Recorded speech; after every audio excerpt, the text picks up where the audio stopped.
From pearl spheres to item vortexes, these are Minecraft's most satisfying experiments. Particles are beautiful, but you can make them way prettier. You can spawn all kinds of particles like lava droplets, crying obsidian, or even block markers. My favorite is summoning a lot of cherry leaves because they'll form a pretty looking cave. It's always satisfying to kill a ton of mobs using sweeping edge, but if you use commands to spawn a ton of mobs in a single block and kill them, they'll form beautiful patterns when they die. If you set a ton of skulk sensors and iron trapdoors on top, you can create a beautiful wave. Throwing a single snowball down will create a ring of trapdoors, opening and closing. When the trapdoors close, they create sound, reactivating the starting skulk sensors and creating an infinite loop. We end up getting these crazy patterns. You can take skulk waves three-dimensional. Just create a giant cube of skulk sensors, set iron trapdoors along the outside, and just drop an item. It'll create amazing 3D waves all across the cube, and the sounds of the trapdoors closing are so nice. When walking over amethyst, a pretty sound gets played. It happens with each step, so if you give yourself speed and run over it, you'll hear more jingles. But by giving yourself a speed strength at 255, you'll zoom over the amethyst crystals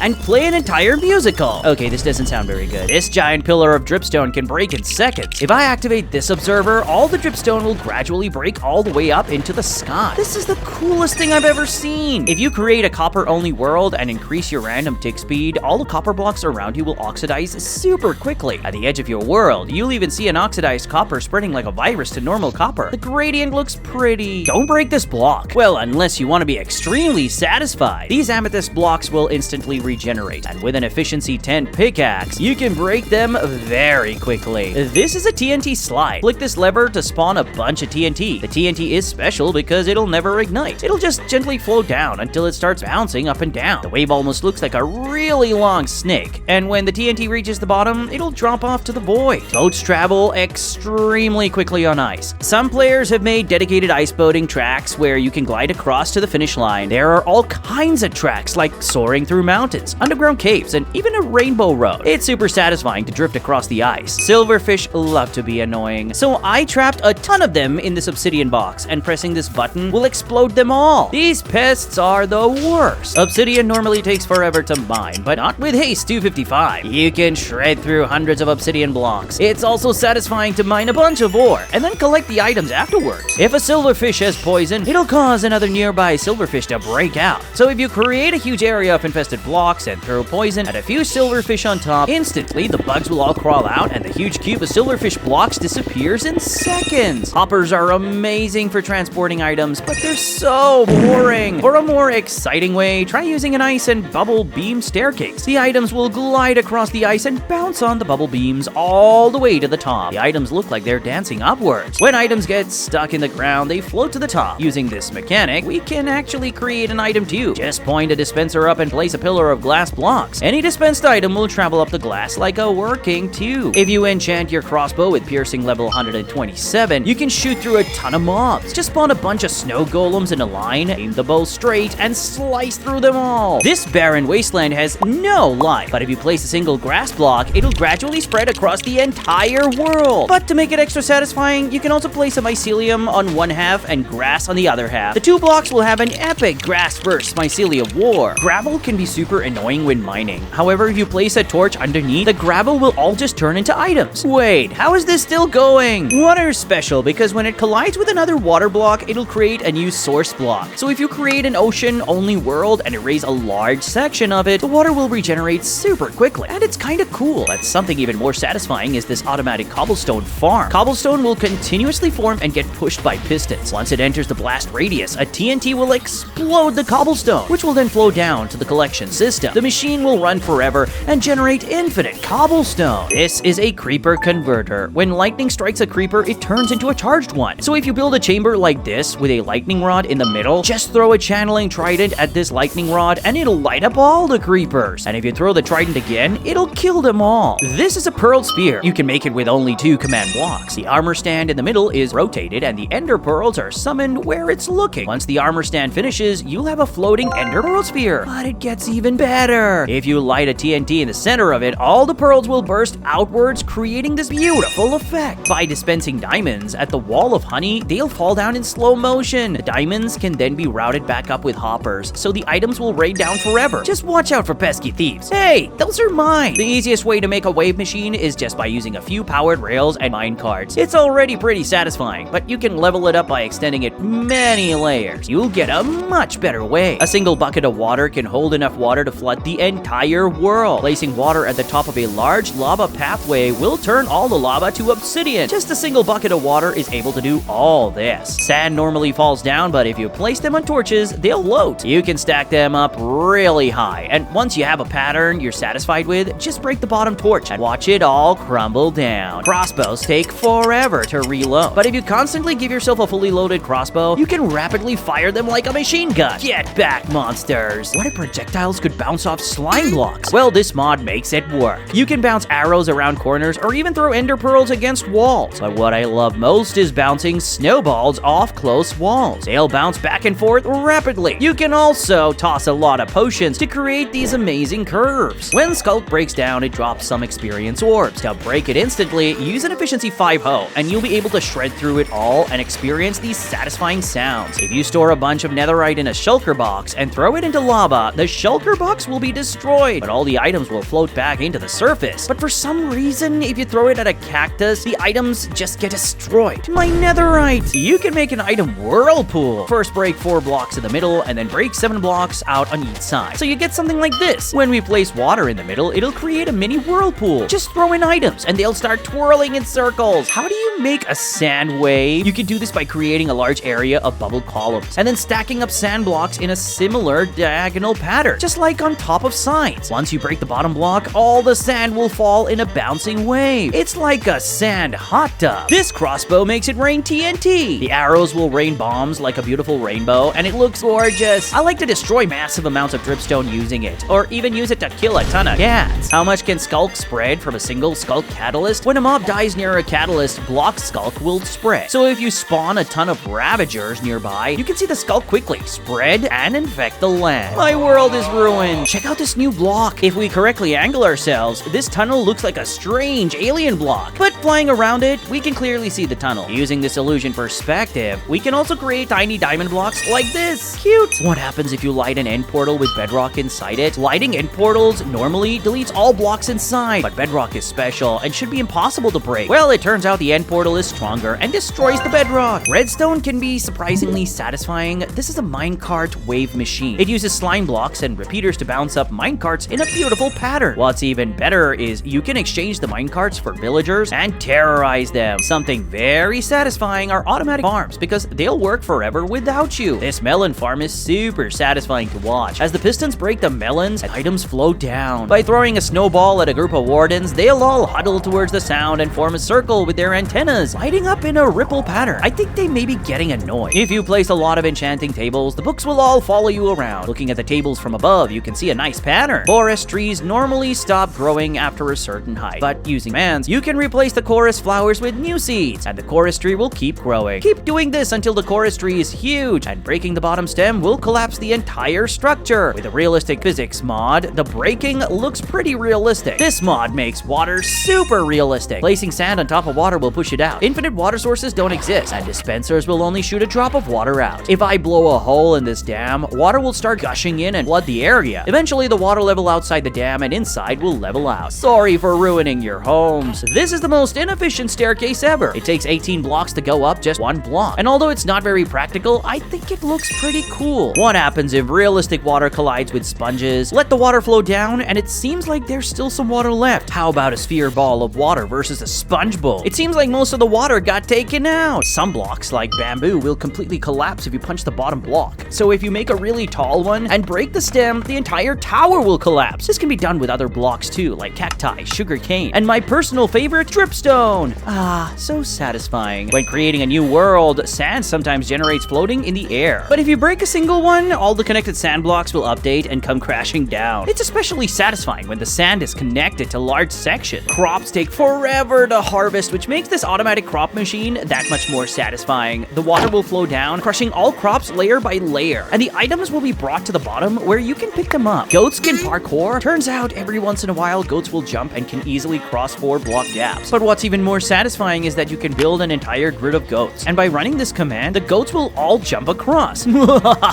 Keep jumping. Well, those are the most satisfying Minecraft experiments. Subscribe.